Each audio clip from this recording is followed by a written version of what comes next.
Oversight government reform will come to order. I want to welcome everyone here today. Without objection, the chair may declare a recess at any time. I now recognize myself.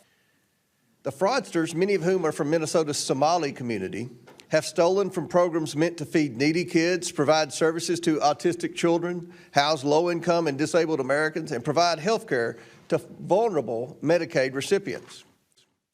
Fraudsters like these take millions to enrich themselves while providing nothing, overstating or outright. The breadth and depth of this fraud is breathtaking. And I fear that this is just the tip of the iceberg. 1,000 kids.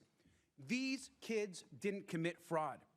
So I want to know why they should be. When we find fraud, we should punish people and those that are committing it against the American public, especially when it damages services that people rely on. Now, what we should not do is use fraud as an excuse to rip away aid from innocent people who follow the rules and need help in our society. That the testimony you are about to give is the truth, the whole truth, and nothing but the truth, so help you God. Let the record show that the witnesses answered in the...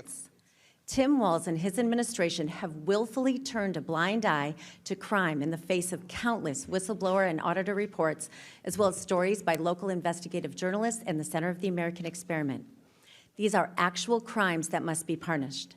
They are crimes against our moral values and erode trust in government. The time for accountability and justice is here.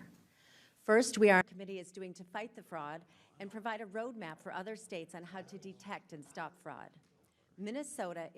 I fear that skepticism of Minnesota's social safety net, one of the things that makes the state great, will grow, and it will be harder to fund these programs in the future.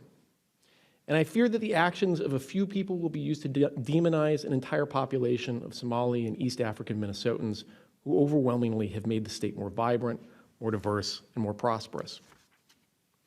I indicted 47 people for stealing an estimated $246 million in funds meant to feed children during the COVID. However, Walz and Ellison were protecting fraudsters instead of investigating them, and it was purposeful. And it's no coincidence that this is occurring largely in the Somali community.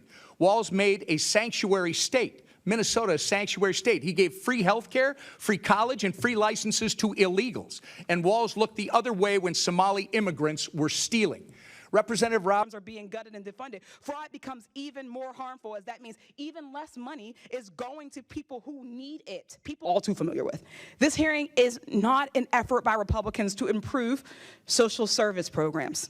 It's an excuse to end them and to punish Democratic-led states. This has always been... Ms. Lee, the IGs are hired to identify fraud. They haven't identified fraud. The IGs have failed. But Ms. Lee, the IGs are hired to identify fraud. They haven't identified fraud. The IGs have failed. But anyway. You all have failed. No. You all continue to fail. We've done nothing. You've had the gavel, Mr. Comer. We barely do hearings on anything that actually affects change. You have power here, and yet you don't do anything. But anyway. You all have failed.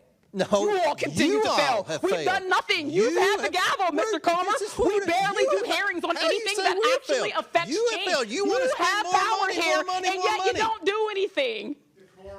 Yes, he actually initiated this, sir, but thank you so much for your opinion. You have failed. I yield it back.